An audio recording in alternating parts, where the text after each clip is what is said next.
That's the way you make everything about you. Isn't that what you've been waiting for? You've been trying to make it about you all along anyway. But here's the thing. When it's all about you, who's responsible? Who's responsible for how you feel? I promise you, no one has ever broken your heart. No matter how it felt, no one has ever broken your heart. You have experienced deep pain in witnessing and seeing circumstances and situations, but I'm a firm believer that when the heart feels broken, it is moving into a space of expansion that we definitely wouldn't have invited, because often brokenhearted expansion for me comes in ways that are painful and difficult and challenging. And yet, we survive, we can grow, and the heart, if we allow it to, will expand and heal in such a way that now I can endure more. The heart is a muscle metaphysically the same way our physiological muscles work. When people exercise, the muscles don't just get big because they're swollen. Though swelling can happen.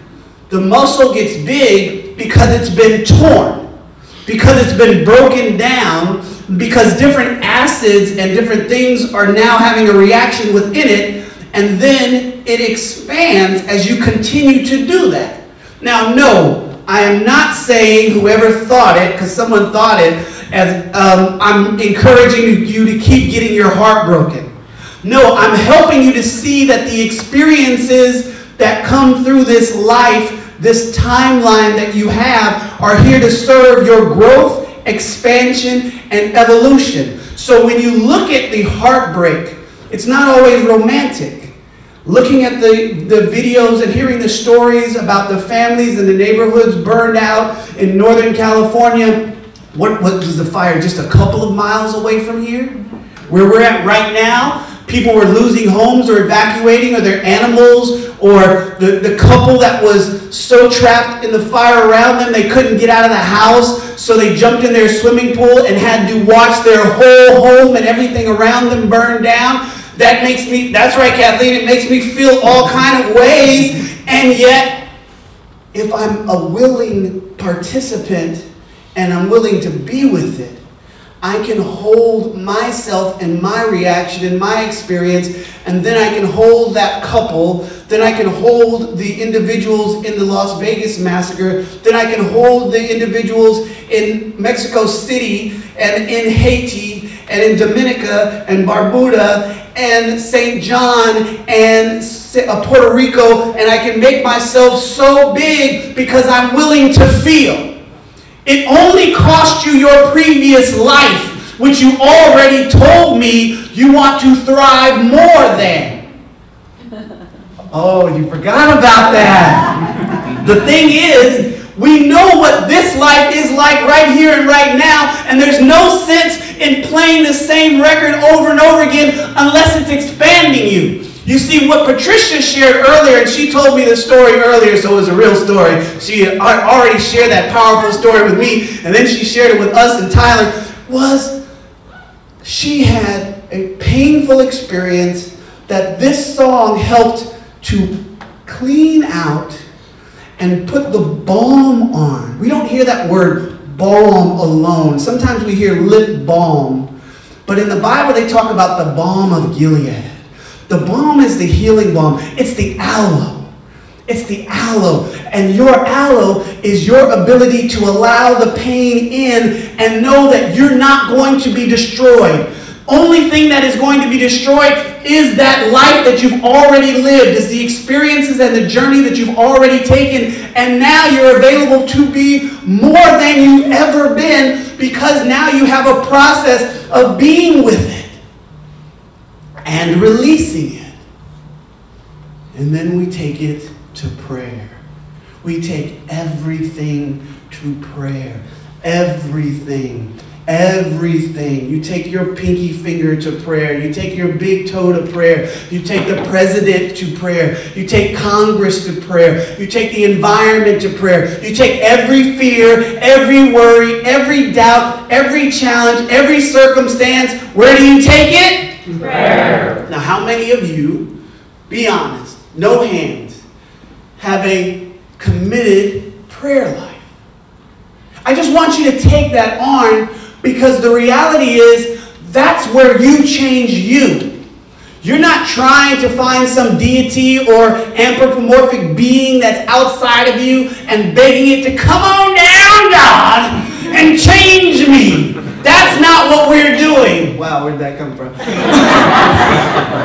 think it was the hand motion. I was already committed, and so I just brought it down. No, that's not what we're doing. I heard you over there. I got a little shout at you. Don't start. And the reality is, you're pulling it down, not from outside of you. You're pulling it, your limited perspective, your limited idea, your limited vision. You're pulling down your blinders that are preventing you from seeing another perspective. You're pulling down anything that holds you away from your good. You're pulling down the past, letting it go so that you can be fully here, because the only way to have a future is if you are here. Amen. This is where the future is. This is where the future is. Look. This moment was once upon a time another moment's future. So this moment is the future. There's an illusion that has you thinking the future is somewhere beyond now. But the future always is now. It's always now. Time folds onto itself, and all there ever was now.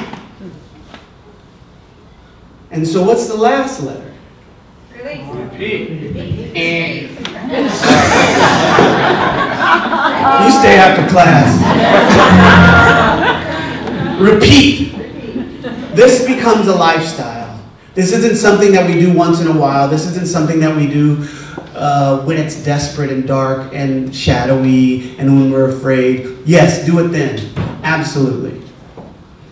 But the thing about a practice is that just like our favorite athletes, our favorite chefs, our favorite designers, our favorite musicians, Tyler Conti, our favorite people in the world that are good or have established a level of mastery in any area, it always comes from a practice. We, Sandy and I, and those of you who identify this way, we are practitioners by name, by lifestyle. We choose to practice the presence of God. And we choose to practice the presence of God because we drive the 405 and we forget. Because somebody brought us the wrong order and they didn't realize we hadn't eaten all day. Somebody steps on our favorite shoes and our favorite shoes don't look the same anymore. Someone killed my cousin or my brother, so we forget. So we practice. So my invitation to you is when you walk out of here is to pivot. Take a different look at the circumstances and situations, every single one of them. Just take a moment and then before you do anything, just pause. Just pause. Don't go too far. Don't go down the road because we think that we know that we're going. Just pivot, pause, and then you take the opportunity to process. If you're willing to process, you're already doing more than most people. Most people just experience feelings, moments, and events, and they will not do the work to process it. Stephen Pressfield has an amazing book. It's simply entitled, Do the Work. All artists should read this book. I don't know Stephen. I don't get any money for saying that. But make sure you understand, everything is about doing it. So you do your process, whatever it is. Find a process. And then you do the other thing. We pray. All of us. That's what Reverend Keith's class is about, right?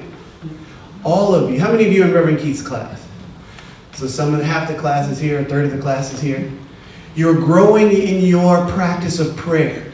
You are owning your own word.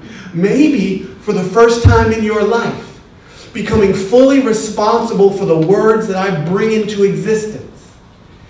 And also recognizing the power of transformation that is in my mouth. Those of you that are not in the class, it is not complicated. Just allow yourself to be willing to speak a word for the situations that you're going through. And know that you always want to begin from a place of gratitude, that you always want to speak affirmatively in the direction of your journey. That's easy.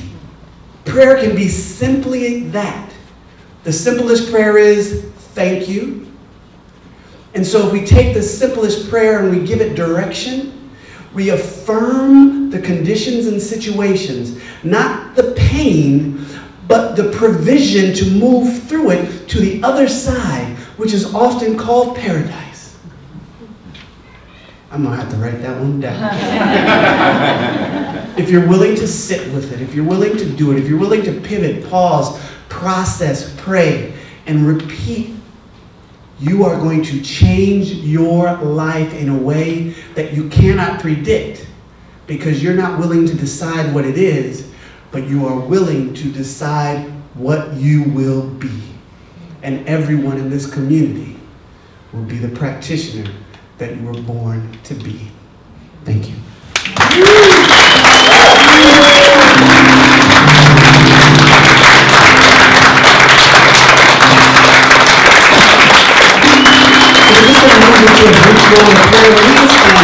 We don't usually do this, but grab the hand of the people that are across from you. Grab hands across the aisle. We're just going to do I'm going to